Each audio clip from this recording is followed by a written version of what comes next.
आज हमारे चैनल में उपस्थित हैं दिलीप कुमार जी।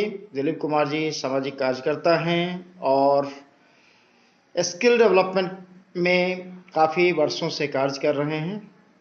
स्वागत है आपका दिव्य रश्मि चैनल में। दिलीप जी, पहले तो ये बताइए कि आप जो स्किल का कार्य कर रहे थे अभी कोरोना काल में, उसका क्या असर हुआ? कोरोना काल में स्किल का कार्यक्रम बिल्कुल रुका हुआ है और लगभग 7 से 8 महीने हो चुके हैं। सेंटर्स, जितने भी सेंटर हैं, सभी को बहुत ज़्यादा परेशानियां हो रही हैं। जितने भी काम करने वाले थे, ट्रेनर्स थे, उनको सैलरी नहीं मिल पा रही है, वो बेरोजगार हो चुके हैं। जो बच्चे पढ़ रहे थे, ट्रेनिंग ले रहे थे, उनका ट्रेनिंग बीच में ही रुक गया है, वो भी इधर उधर हो गए हैं। और ट्रेनिंग स्टार्ट होने के बाद ज़रूरी नहीं है कि वो बच्चे वापस लौटें, तो ट्रेनिंग भी अधूरी रह गई उनकी। दूसरा, जितने भी ट्रेनिंग सेंटर्स हैं, सबका लगभग 9 महीने 10 महीने हो गए, सभी को बिना ट्रेनिंग के, बिना किसी आय के, इनकम के, उनको पैसा किराया भरना पड़ रहा है। इसके लिए हम लोगों ने एक ग्रुप में मिलकर, हम लोग बीएसडीएम के डायरेक्टर से भी मिले थे हम लोग, जिसमें उन्होंने एक सांत्वना दिया था कि हाँ, जल्दी ही शुरू किया जाएगा। और वो अपने अपने बात पे खरे उतरे हैं। उन्होंने लेटर जारी कर दिया है 15 तारीख से। इसी 15 तारीख से उन्होंने अनुमति दे दी है शुरू करने के लिए। अभी अनुमति पत्र मिल गया है लेकिन शुरू नहीं हुआ है, तो हम उम्मीद करते हैं 3-4 दिनों के अंदर सभी नगर निगम, सभी निकाय को भी एक पत्र चला जाएगा कि ट्रेनिंग शुरू करनी है।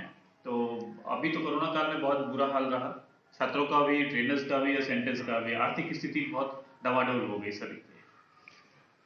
लेकिन इसके बावजूद भारत सरकार कहती है कि इकोनॉमिकल ग्रोथ हाई है। ये क्या अब कुछ? इकोनॉमिकल ग्रोथ हाई है, ये हम लोग नहीं कह सकते कि कैसे हाई हो रहा है, लेकिन हम लोग ये भी देख रहे हैं कि शेयर मार्केट डेली बढ़ रहा है। जो कोरोना काल में जितना नीचे गिरा था, उससे जिस वक्त 12,000 पे था सेंसेक्स, अभी 13,700 पहुंच चुका है। तो वो कहीं ना कहीं तो ग्रोथ हो रही है। कैसे हो रही है, कहाँ हो रही है, ये कह लीजिए। इसका तो एक बहुत ही गहन खोज का विषय है ये। तो कहीं ये ग्रोथ पेपर पे तो नहीं हो रहा है? हो सकता है कि पेपर पे हो रहा हो, जिस लेकिन जिस तरह से लालू जी ने रेलवे का ग्रोथ दिखाया था। हो सकता है पेपर पे ही हो रहा हो। जरूरी नहीं है कि बिल्कुल सब कुछ ठीक ठाक हो रहा हो। सरकार है तो कहीं ना कहीं कुछ गलतियां भी कर सकती हैं, लेकिन ये एक आर्थिक विषय है जिसके बारे में ज्यादा मैं नहीं बोल पाऊंगा। नहीं, आपको आश्चर्य नहीं लगता कि अनएम्प्लॉयमेंट बढ़ रही है? अनएम्प्लॉयमेंट डेफिनेटली बढ़ रही है, बढ़ती ही जा रही है। अभी कोरोना काल में तो बहुत ज्यादा बढ़ी है अनएम्प्लॉयमेंट, जिसके लोग कारण लोगों की परचेजिंग कैपेसिटी घट रही है, हाँ, उसके परचेसिंग। बावजूद ग्रोथ कैसे? ग्रोथ तो हो रहा है, शेयर मार्केट बढ़ रहा है। कोरोना काल में जिससे जितने भी था उससे ज्यादा बढ़ चुका है, तो ग्रोथ पेपर पे दिख रहा है। लेकिन अभी किसानों की हालत खराब है। आज हमारी जो नॉर्मल जो जिस तरीके से महंगाई बढ़ी है, उस तरीके से किसानों की आय नहीं बढ़ी है। पेट्रोल की प्राइस फिर बढ़ने वाली है और वो लगता है वो कि सेंचुरी लगाने वाला हाँ, है। वो पेट्रोल की प्राइस तो हर 2-3 दिन के अंदर बढ़ती है, उससे कुछ कर ही नहीं सकते। पेट्रोल प्राइस और डीजल प्राइस डेली बढ़ते ही जा रहे हैं। आपको याद होगा कि डॉक्टर मनमोहन सिंह के समय में एक बार पेट्रोल की प्राइस बढ़ी थी, तो श्रीमती स्मृति ईरानी जी ने उन्हें चूड़ियाँ पेश की थी। तो जी क्या जी। अब नरेंद्र मोदी जी को चूड़ियाँ पेश करने वाला कोई नहीं है? अभी दिक्कत ये है कि जनता के पास ना कोई अल्टरनेट नहीं है। जनता को कोई दिखता ही नहीं है, किसको वो चुने, किसको क्या करे। तो मोदी जी अभी तो हैं, और जब तक कोई अल्टरनेट नहीं आएगा तब तक तो रहेंगे ही रहेंगे। मोदी जी को नहीं कोई बोलने वाला भी नहीं है कुछ। तो ये गलत तो हो रहा है ना?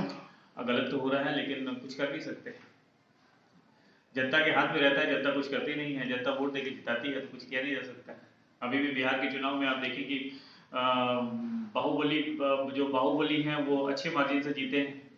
जो एक जिसके ऊपर कोई केस नहीं हुआ है, उससे ज्यादा बाहुबली जीते हैं। जिनके ऊपर 52-52 60-60 केस हैं, और वो बहुत अच्छे मार्जिन से जीते हैं, तो ये जनता करती है। बाहुबली खुद तो वोट लगाते नहीं है। नहीं तो इस बार पूरे बिहार में, आपने चुनाव की बात की, तो बिहार में चुनाव का इस बार जो रेशियो रहा वो 30 से 32% रहा है। जी जी। तो 30-32% वोट का मतलब हुआ कि उसके अगेंस्ट में 70% लगभग, आपका 68% पब्लिक चुनाव के अगेंस्ट में थी।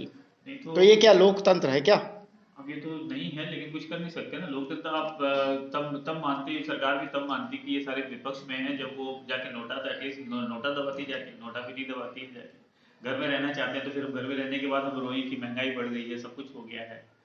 तो नीतीश जी भी यही हैं और मोदी जी भी यही हैं। अगर किसी को नाराजगी रहती तो वो आके हटाते हो, लेकिन हटाते नहीं है तो फिर नीतीश जी अच्छे हैं।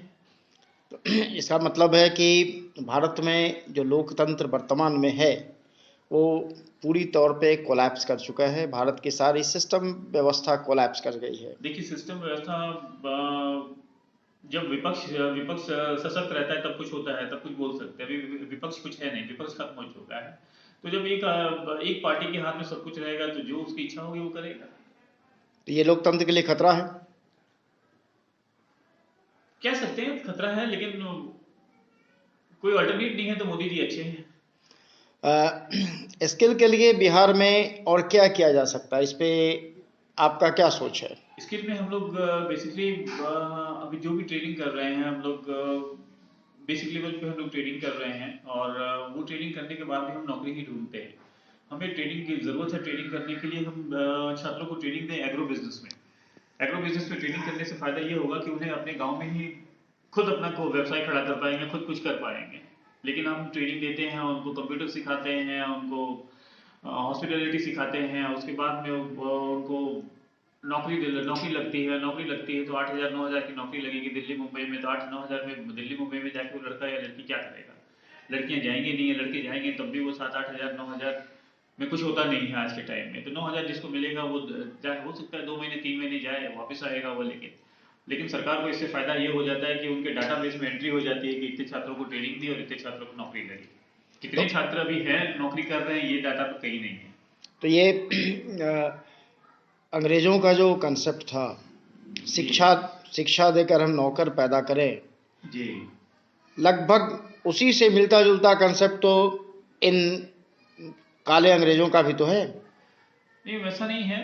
अब कोशिश कर रही है सरकार, लेकिन अभी जैसे सॉरी जैसे मैकाले का जो हमारा एजुकेशन पॉलिसी थी कि हमें सिर्फ कलर पैदा करने हैं, तो अब वैसा नहीं है। लेकिन अभी भी हम लोग वही कर रहे हैं, क्योंकि एजुकेशन सिस्टम तो हमारा बदला नहीं है। अभी जो पहले था वही है। अब थोड़ा बहुत हो सकता है 1-2 सालों में कुछ बदलाव हो, जैसे कि अभी सीबीएसई बोर्ड कुछ बदलाव कर रही है उसमें है। बाकी हम लोग को ज़्यादा ध्यान अभी हमें ये देना है। हम लोग ये कहते हैं कि 70% या 70% हमारी जनसंख्या गांव में बसती है, तो हमें वैसी पढ़ाई करनी चाहिए जो 70% के लोगों को काम आए। जब 70% गांव में है तो बिजनेस भी 70% के पास होना चाहिए। लेकिन बिजनेस आज हमारे सिर्फ 2% के लोगों के पास पड़ा हुआ है, जो खरबपति अरबपति है, जिनकी कमाई मिनटों में 1,000 करोड़ होती है। और हमारे गाँव वाले जैसे हैं जिनको साल में भी 1 लाख रुपए 2 लाख रुपए नहीं कमा पाते हैं। तो हमें ज़रूरत है उसके लिए काम करने की। भारत में सबसे ज़्यादा ज़मीनें जी जी यदि किसी के पास है तो वो चर्च के पास है। जी। तो क्या सरकार को इसके लिए कुछ करने की आवश्यकता नहीं है? अब एक्चुअली इसकी जानकारी नहीं है मुझे कि चर्च के पास कितनी ज़मीनें हैं। लेकिन अगर सरकार वो ज़मीनें हैं चर्च के पास तो उसका इस्तेमाल तो करना चाहिए। अब क्या कर रही है चर्च मालूम नहीं। जबकि हमारे यहाँ तो इंडिया में क्रिश्चियन भी उतने ज़्यादा नहीं है। जितनी ज़मीन आप कह रहे हैं कि चर्च के पास है तो उतने तो क्रिश्चियन भी नहीं है हमारे यहाँ पे। चर्च की संपत्ति भारत के जो 10 बड़े इंडस्ट्रियलिस्ट हैं उनकी संपत्ति के बराबर है।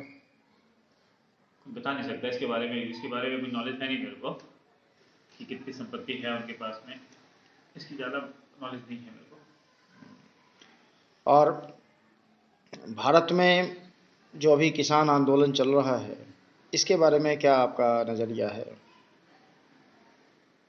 किसान आंदोलन तो अब जो किसानों का आंदोलन रहा नहीं, उसमें तो राजनीतिक पार्टियां घुस गई हैं।